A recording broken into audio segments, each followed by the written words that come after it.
what the Democratic Party did, the Democratic leaders in the House and the Senate did, was effectively give over the State of the Union to a rally of Republicans.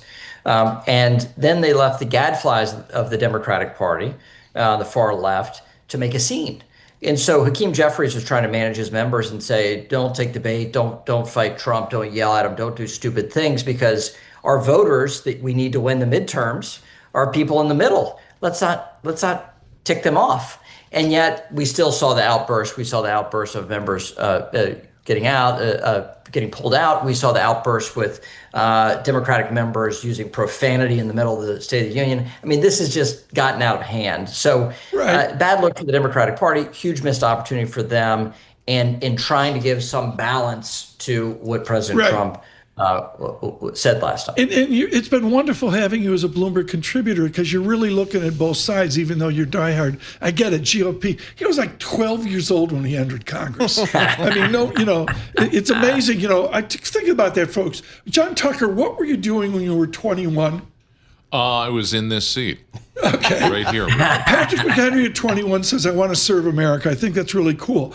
Patrick McHenry, the congresswoman from the 1st District in Iowa, isn't as lucky as you. Miller Meeks, Dr. Miller Meeks of Davenport, has a razor-thin vote. What kind of Democrat will defeat her? It's going to be somebody who motivates their base, consolidates their base, but also is able to reach out to the middle, just like Marionette Miller Meeks did when she was elected with the closest election of the 22 cycle. So she's battle tested. She knows what she's doing. She's a really hardworking individual. So you have to have somebody that is the Democratic equivalent of Marionette. It's a very hard recruit to get. Somebody mainstream and also tenacious enough to fight in a battleground. Congressman, this is an election year. What do you think? How do you think the president's State of the Union speech last night played for Republicans and Democrats as they enter into this election season?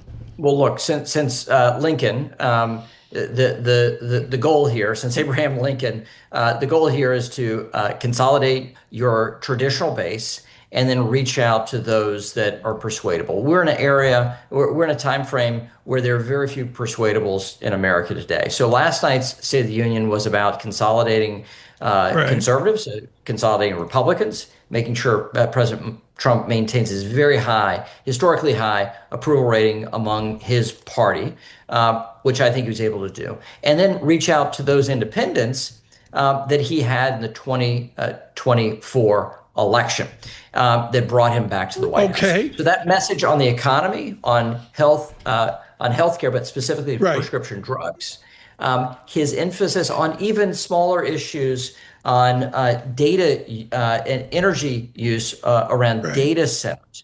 That type of targeted messaging was about bringing home those people that are the Trump coalition. Patrick McHenry, you're a beast at this. I mean, you're like total grizzled pro. I got 8 ways to go here. Okay, as simple as I can. How does he get back the Latino vote that he's shattered? Well, first of all, the visual of Minneapolis was horrifying to the American people and really shook the roundup approach that the Department of Homeland Security has had, the very high profile, very public roundups. That is really alienated Hispanic voters that came to President Trump in the 2024 election cycle. You got the biggest Hispanic vote a Republican nominee for president's ever gotten.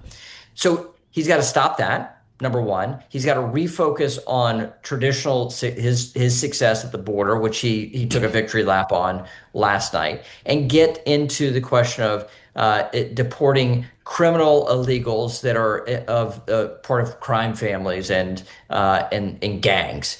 When you do that, when he does that, that is a solid immigration and immigration enforcement message. Not getting in fights with liberal protesters in sanctuary cities, that doesn't look good. Nobody thinks that's effective. Nobody thinks that's smart use of federal law enforcement.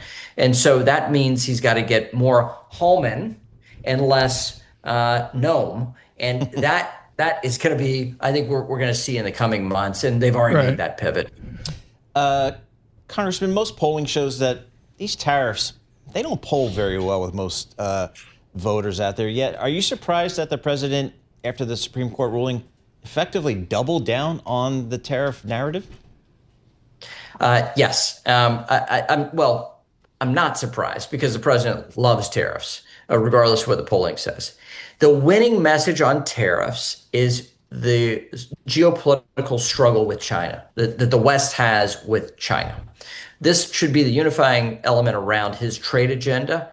And instead of emphasizing that, which will culminate in the summit with Xi in a month's time, or in months' time, frankly, with their scheduled 3 scheduled meetings this year. He should emphasize the job loss with China and how he's trying to bring that back through the use of tariffs, but tariffs as the means to the end of job creation and wage growth in the United States. He needs more of that and less than the emphasis on the word T for tariff. Yeah, but let's be honest, that's not working. I mean, the average person on the street has no idea what's going on in China, doesn't care about China.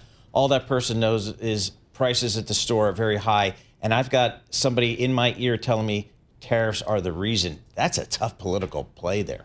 It is tough. It is tough. But what I'm saying is the overwhelmingly the bigger issue here for us with national security, with economic security, is China. And the administration has de-emphasized that in anticipation of a sit down with Xi and the hope of getting a global tariff regime and a new trading relationship with China. So they've been too quiet, and they should be stoking the American people about this challenge that we have, really a generational challenge with China, and we haven't heard enough of that. So therefore, the dominant effect is that tariffs are affiliated with price increases, which is borne out in economic data, rather than tariffs being the utility to go fight the bad guys. And we need to have a little more emphasis on fighting the bad guys. Congressman McHenry, if I'm strategizing for the White House, that's what I would say. Okay, Congressman McHenry, a couple issues here. I know you haven't been north of the Mason-Dixon line since 2012. If you ever get to New York, we would blow out like half an hour of the show just to talk to you. I have such respect for you, what you did when you were in your early 20s. And the second thing is, if you come up here, you got to lose the fleece vest. You got to show up with a bow tie. Okay? I mean, that's all there is to it. I'm sorry I don't have the bow tie on. I was much more dressed for radio this morning after a late night on the State of the Union. I'm always dressed for radio. Actually, my bow tie I missed today as well.